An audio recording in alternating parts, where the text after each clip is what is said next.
2026 අවුරුද්ද ආරම්භ වෙන්නේ තවත් ස්වෛරී රටක් ඇමරිකාව විසින් ආක්‍රමණය කරමින්. හැබැයි මේක නිකම්ම නිකං රටක් නෙමෙයි. ලෝකයේ විශාලතම තෙල් සංචිත තියෙන රට වෙනිසිවුලාව. ලෝක ඉතිහාසය දිහා බලද්දී ලෝකයේ සුපිරි බලවතා සහ ස්වභාවික සම්පත් බහුල රටක් අතර දේශපාලන ඝට්ටනයක් ඇති වුණාම වෙන්න පුළුවන් සාමාන්‍ය දෙයක් තමයි මේ. ඉතින් අද අපි කැරිබියානු මුහුදේ නවතම තත්ත්වය සහ මේ අර්බුදය ගැන විශ්ලේෂණාත්මක විග්‍රහයක් තමයි කරන්න බලාපොරොත්තු වෙන්නේ. වීඩියෝ එක ඉවර වෙනකම් බලලා හොඳයි කියලා හිතනොත් ආයෙත් වීඩියෝ එකක් දාපු ගමන් බලන්න අපිව සබ්ස්ක්‍රයිබ් කරන්න යන්නත් අමතක කරන්න එපා.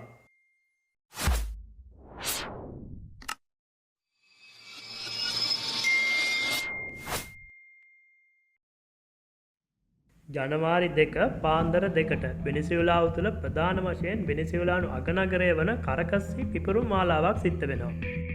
ඒ අතරතුර ඇමරිකානු ප්‍රහාරක යානා සහ හෙලිකොප්ටර් යානා කරකස් නගරයට ඉහළින් පියාසර කරන බව වාර්තා වෙනවා. ඊට සුළු මොහොතකට පසු ඇමරිකානු ජනාධිපති ඩොනල්ඩ් ට්‍රම්ප් සමාජ මාධ්‍ය තුළ සටහනක් තබමින් වෙනිසියුලානු ජනාධිපති සහ ආර්යාව ඇමරිකානු හමුදාව විසින් අත්අඩංගුවට ගත් බව ප්‍රකාශ කරනවා. ඉන් පස්සේ ඇමරිකානු ජනාධිපති මාධ්‍ය සාකච්ඡාවක් පවත්වමින් ප්‍රකාශ කරන්නේ වෙනිසියුලානු තෙල් ඇමරිකානු පාලනය යටතට පත් කරන බවත් සාමකාමී හුවමාරුවක් සිදු කරන තෙක් වෙනිසියුලානු පාලනයත් ඇමරිකාව විසින් සිදු කරන බව. අත්අඩංගුවට ගත් වෙනිසියුලානු ජනාධිපති සහ ආර්යාව මුලින්ම රැගෙන යන්නේ කැරිබියානු මුහුදේ ස්ථානගත කරලා තිබුණු USS සයිවෝජිමා යුද නෞකාව වෙත. ඉන් අනතුරුව ඇමරිකානු බ්‍රෝක්ලේන් රඳවා ගැනීමේ මධ්‍යස්ථානයට රැගෙනෙනවා.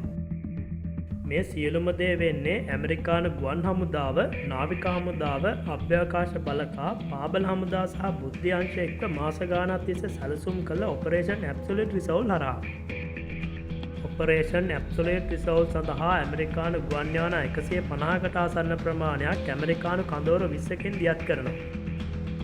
මේ මෙහෙයුම සඳහා ඇමරිකානු F-22, F-35, FA-18, EA-18, E-2, B-1 බොම්බර් සහ ඩ්‍රෝන යානා සම්බන්ධ වන බවත් මෙහෙයුමේදී එක් හෙලිකොප්ටර් යානයක් ප්‍රහාරයට ලක් වුණත් එය පියාසර කළ හැකි මට්ටමේ පැවති බවත් වාර්තා වෙනවා. දැන් අපි බලමු පැය දෙකකට ආසන්න මෙහෙයුමකින් ඇමරිකාව කොහොමද වෙනිසියුලාවේ වැඩිම ආරක්ෂාවක් තියෙන කරකස් නගරයට පාර දීලා ජනාධිපති මදුරෝ කිඩ්නැප් කළේ කියලා. වෙනිසියුලාව කියන්නේ යුදමය ශක්තිය අතින් ඉතාම දුර්වල රටක්. හැබැයි ඔවුන් ලෝකෙ 50 වන ස්ථානයේ ඉන්නවා ලිබියාව, ඉරාකය සහ ඇෆ්ගනිස්තානය වගේ රටවල් එක සංසන්දනය කරද්දී. ඒ වගේම වෙනිසියුලාව තුළ යම් එයාර් ඩිෆෙන්ස් හැකියාවක් පවතිනවා. හැබැයි ඇමරිකාවට මොහොමඩ් ගඩාෆි සහ සදාම් හුසේන් වගේ නායකයන් අල්ලගන්න අවුරුදු ගාණක් ගියා. යුද්ධමය අතින් ලිබියාව සහ ඉරාකයට වඩා ශක්තිමත් වෙනිසියුලාව තුළදී පැය 2කමාරකට ආසන්න කාලයක් තුළ ජනාධිපතිව පැහැරගන්නවා. ඒ වගේම වෙනිසියුලාව තුළ කිසිම එයාර් ඩිෆෙන්ස් සිස්ටම් එකක් ඇක්ටිව් වුණ බව වාර්තා වෙන්නේ නැහැ. මේ නිසා දේශපාලන විචාරකයන් පෙන්වා දෙන්නේ ජනාධිපති මදුරෝ ඔහුගේ සමීපතමයන් කිහිප දෙනෙකු අතින් පාවා දීමට ලක් වුණ බව. වෙනිසියුලානු මිනිස්සුන්ගෙන් කොටසක් ජනාධිපති මදුරුවට විරුද්ධ වීම ඒකට එක හේතුවක්. ඇමරිකානු උපකාර ඇතිව වෙනිසියුලානු විපක්ෂය විසින් නැති කළ ආණ්ඩු විරෝධී කැරලේ ඉතාම දරුණු විදිහට මදුරෝ පාලනය මර්ධනය කළා. ඒ වගේම ඇමරිකානු සම්බාධක සහ තෙල් මිල ගණන් අඩුවීමත් එක්ක මදුරෝ පාලනය යටතේ වෙනිසියුලානු ආර්ථිකය දරුණු කඩාවැටීමකට ලක් වෙනවා. මේ නිසා මදුරෝ පාලනය තුළ පවා මදුරෝ විරෝධී පිරිස් ඕනෑතරම් සිටීමේ හැකියාවක් තියෙනවා. අතීතයේදී ඇමරිකාව සහ වෙනිසියුලාව කියන්නේ ඉතාමත් හොඳ වෙළඳහවුල්කරුවන් දෙන්නේ. හැබැයි හූගෝ චාවේස් බලයට පැමිණීමත් එක්ක සියල්ල වෙනස් වෙනවා. ඔහු වෙනිසියුලාව තුළ තෙල් කැනීම් කටයුතු කළ ඇමරිකානු සමාගම් පලවා හරිනවා. හැබැයි ඇමරිකාවට චාවේස්ට මොනවත් කරන්න බැරි වුණා. ඒකට හේතුව චාවේස්ට වෙනිසියුලානු මිනිස්සු ගොඩක් ආදරය කළා. මිනිස්සු හැම වෙලාවෙම චාවේස් පිටිපස්සෙන් හිටියා. 2013 හූගෝ චාවේස් පිළිකා රෝගයකින් මිය යාමෙන් පසු බලයට පත්වුණු නිකලස් මදුරෝට එරෙහිව එල්ලවන වංචා සහ දූෂණ චෝදනා නිසා මිනිස්සු ඔහුගේ පාලනයෙන් ටිකෙන් ටික ඈත් වුණා. අවසානයේදී ඒ විරෝධතා ඇමරිකානු මැදිහත් වීමෙන් විපක්ෂය ආණ්ඩු විරෝධී කැරලි දක්වාය වර්ධනය කළා. මේ වෙනකොට මදුරෝ අත්අඩංගුවට ගැනීම ඇතැම් වෙනිසියුලානු ජනතාව සමරනවා. හැබැයි ඒ හැමෝම නෙමෙයි. වෙනිසියුලානු උපජනාධිපති ඩෙල්සි රොඩ්රිගස් සහ හමුදා ප්‍රධානී ඇමරිකාවට යටත්වීම ප්‍රතික්ෂේප කරනවා.